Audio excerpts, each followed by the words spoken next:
Proverbs 24:6 says, "For by wise guidance you can wager war, and in abundance of counselors there is victory." Solomon understood that the quality of your advisors determines the outcome of your battles. What he also understood, and what Americans increasingly cannot afford to ignore, is what happens when your counselors are bought by your adversaries. When the people guiding your government's decisions are on foreign payrolls, you do not get wise counsel. You get foreign policy. That's not a hypothetical in Washington. It's the operating reality. Foreign governments, China, Saudi Arabia, Qatar, the UAE, Israel, Turkey, Mexico, and others, are spending hundreds of millions of dollars every year to shape American law, American foreign policy, and American elections. They're not hiding it. Much of it is legal, registered, and disclosed. The problem is that legal and disclosed does not mean acceptable. It doesn't mean it's not corrupting the government that is supposed to serve American citizens first. Today, we're going to lay out exactly how this works, who's doing it, which American institutions are compromised, and what accountability looks like. Both parties are involved. This isn't a Republican story or a Democrat story. It's an American story. And it's one of the most important stories nobody is talking about loudly enough.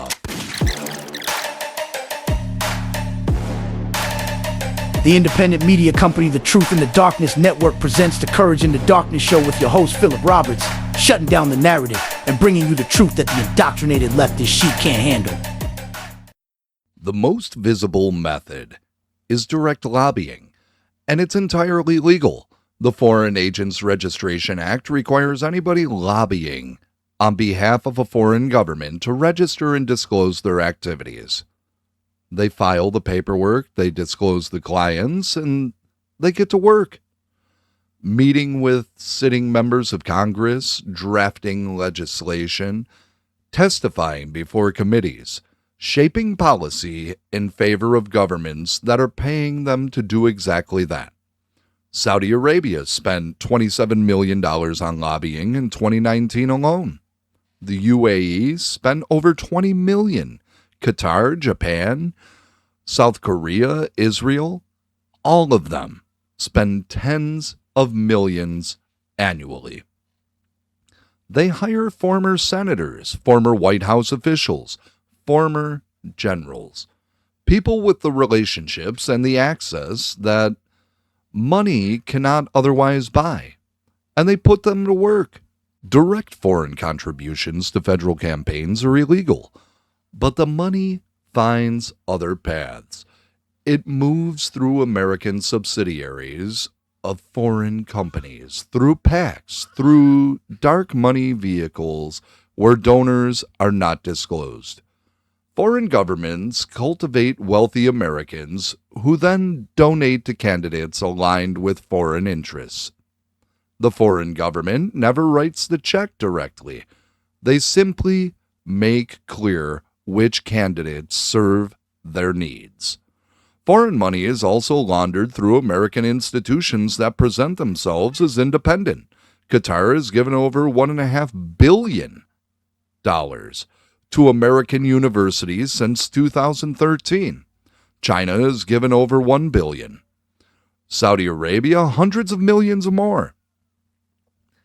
In exchange, universities host conferences aligned with donor government positions, produce research that serves those governments' interests, and train the next generation of American officials with perspectives shaped by who paid for their education.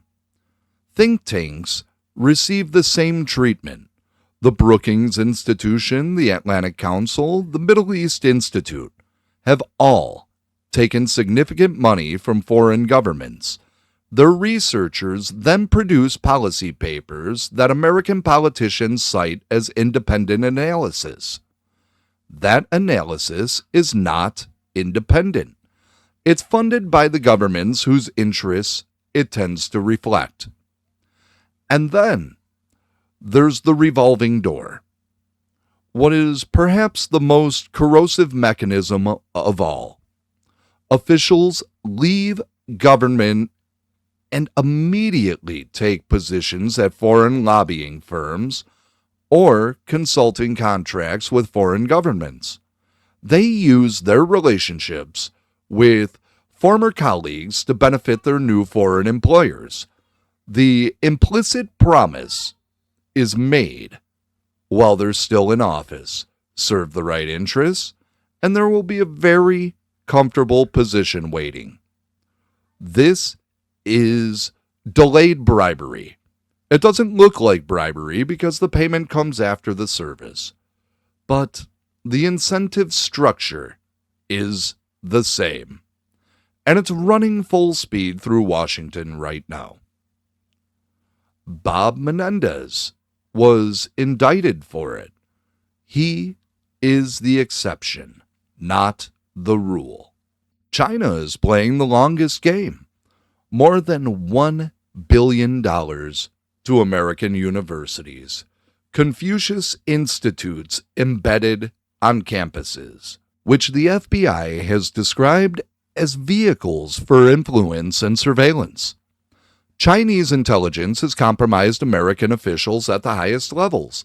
Congressman Eric Swalwell maintained a relationship with a suspected Chinese intelligence operative while serving on the House Intelligence Committee.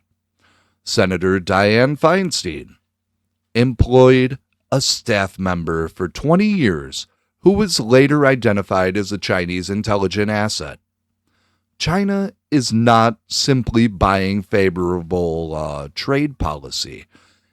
It's mapping American institutions, cultivating future officials from within, and building an influence infrastructure that'll pay dividends for decades.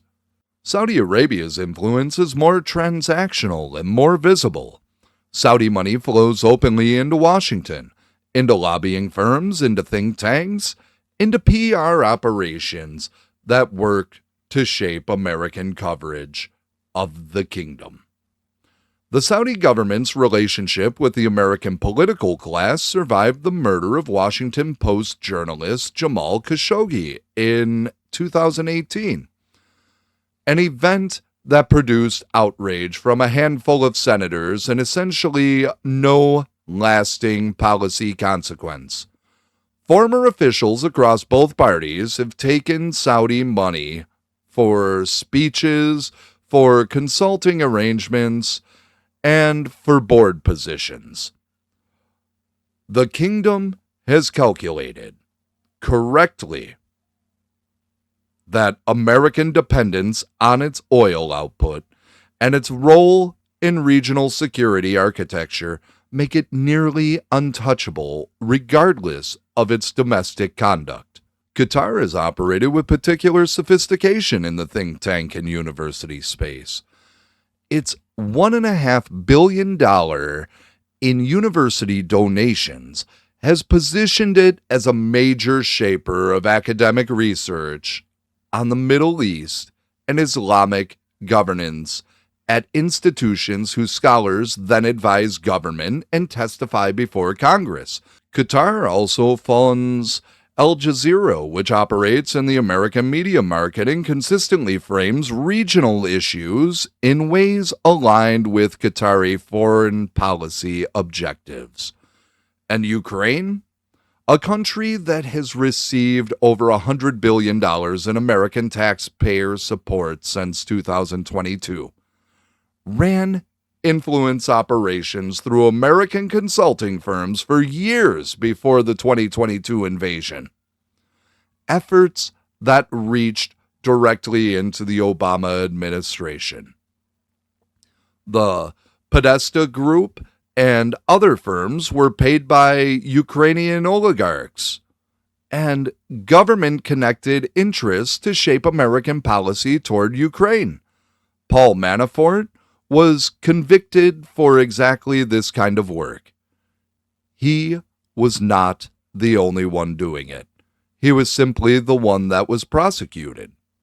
The personal financial rewards for serving foreign interests in Washington are not subtle.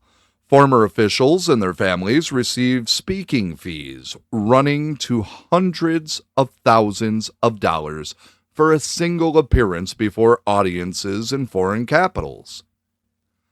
They receive consulting contracts with foreign governments or foreign state-adjacent corporations.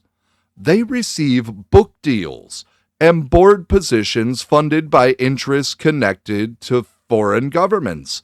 The family members of sitting officials receive payments from foreign companies, classified as consulting fees, for access and connection that those family members would not have if not for their relative's position.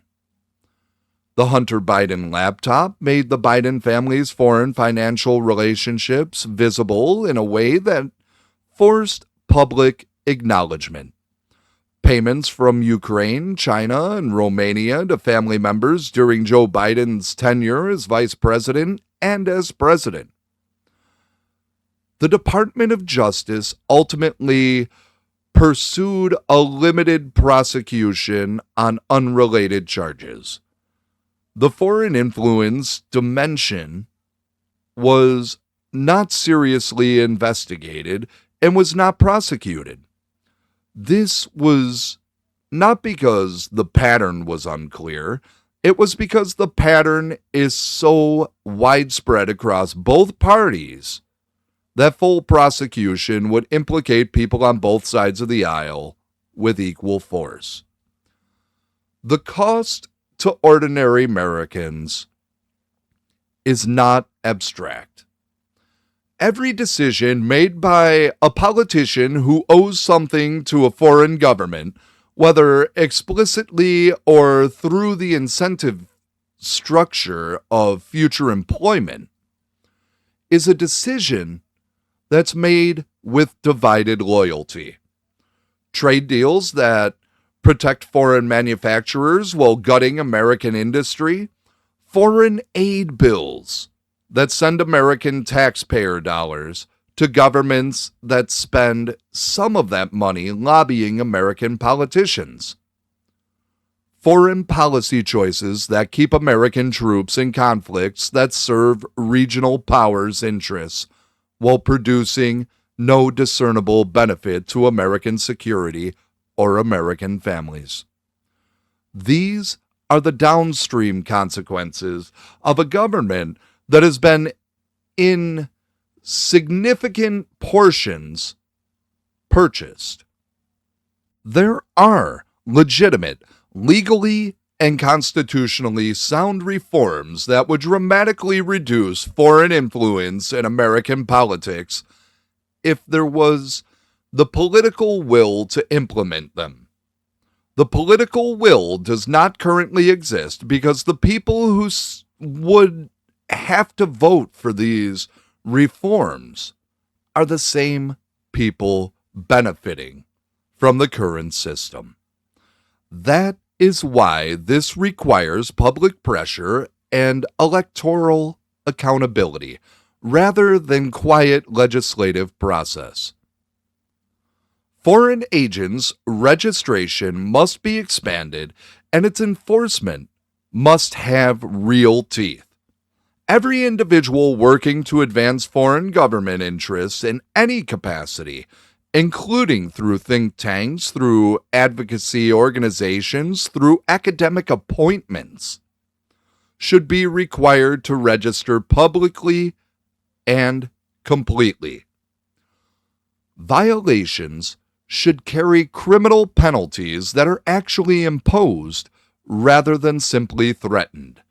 A meaningful cooling off period, no less than 5 years, before former officials can work for foreign governments or lobby for foreign interests.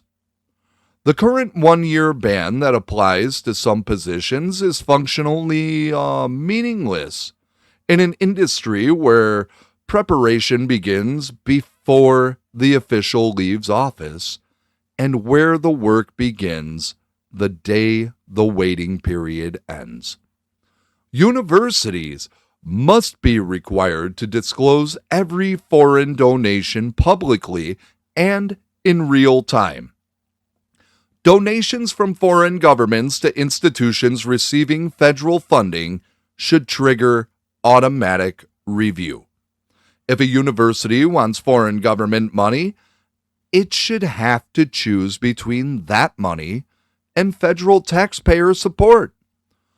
Full public disclosure of every meeting between sitting officials and registered foreign agents, every communication, and the subject matter that is discussed.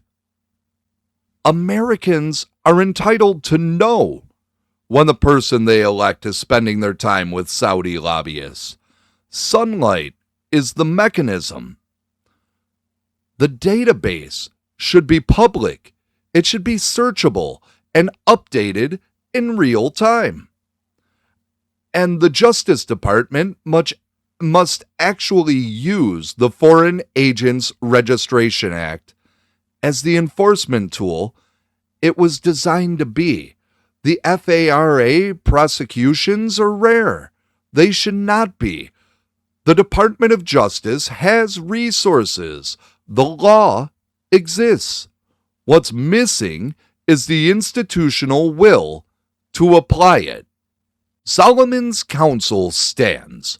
Wise guidance requires counselors who serve your interests, not the interests of whoever's paying them on the side. The American government is full of people whose financial relationships with foreign governments compromise their ability to give or receive honest counsel about America's interests. Some of those relationships are legal, some are not. Almost all of them are damaging. This is not a left or right issue. Both parties are compromised.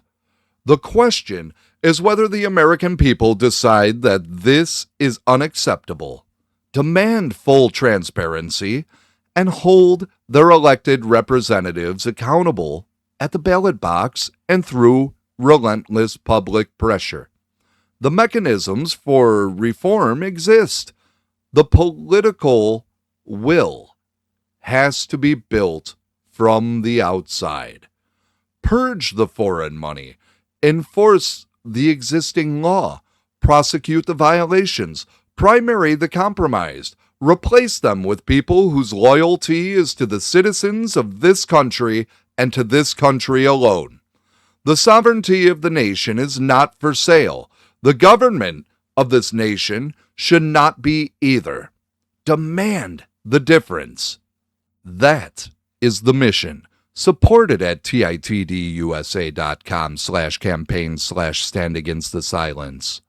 Stand with us. Support the mission. Refuse the silence. I'll see you next time.